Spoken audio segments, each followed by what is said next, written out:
What does life look like after you accomplish more than any team in school history? That's the question the Jefferson Blue Jays are trying to answer as they prepare to hit the gridiron again in 2021. Jefferson won its first district title in football and reached the Class II state semifinals last year. But a senior class that produced 5 all-state players is gone, so Blue Jays head coach Alex Rugley is not pressing the issue of a repeat run to the Final Four just yet. We talk to our kids about just focusing on ourselves and what we can control. Our kids did a great job of this last year of making sure that they focused on what they could control the whole season and got better each week because of that. So focus on what they can control. We met with each player, met with our players, and just talked to them about our expectations and how they've obviously risen a little bit since we first started, and just making sure that we again work with each other, okay, for each other. And it's not, we talked to them also. This is a big thing about last year was we went from a little bit of an I to a me, and we, and that was a big part of our transition last year. And those kids coming along and coming together, and make it to the Final Four of the state championships. With so many new faces, there is more responsibility than ever on senior quarterback Drew Brees, but he's embracing the opportunity. We don't have, 3 really good running backs this year, all of them all-state. We just got to work that much harder. I do realize now I'm going to have to run the ball a little bit more. We're going to have to throw the ball a heck of a lot more. We got a lot more receivers this year than running backs, and they're all good. They're all fast. They have good hands, so we're going to have to use that to our advantage. And Brees is not wearing number 9 out of coincidence. He doesn't shy away from the legacy of his namesake. Growing up, when I learned that he was a QB in the NFL and I became a Saints fan, just diehard Saints fan, I just, I adored him and I watched him all the time. I watched his throwing motions. I took a lot of his drill work and used it to my advantage.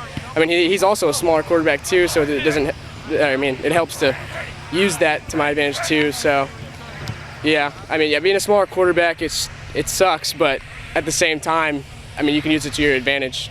In their option offense, the Blue Jays rely on having a horse in the backfield to literally carry the load.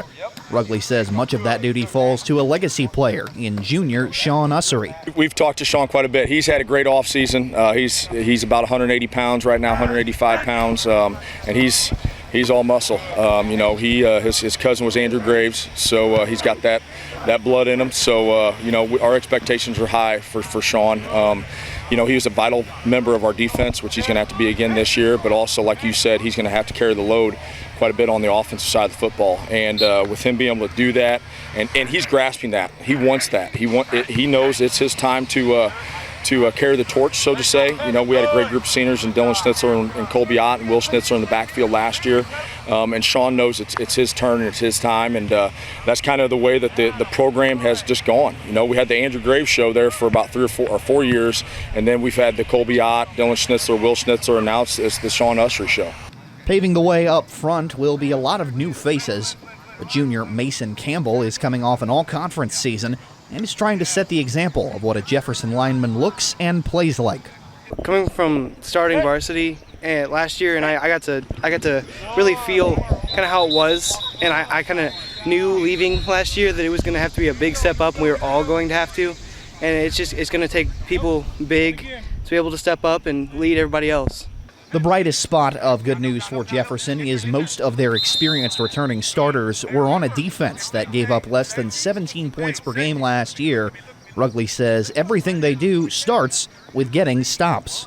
I told our kids yesterday when we started camp here that our focus is on defense. We want to be really good on that side of the football and then let the offense do what it does, because I'm a firm believer in my philosophy. If you can play good defense, usually you can be successful. So those guys are huge parts of our defensive side of the ball. I think we have around 5 or 6 returning on that side of the ball, and those guys are all leaders on that side of the ball. There might be some baby blue Jefferson Jays on the field this season, but there's no denying the talent at R7.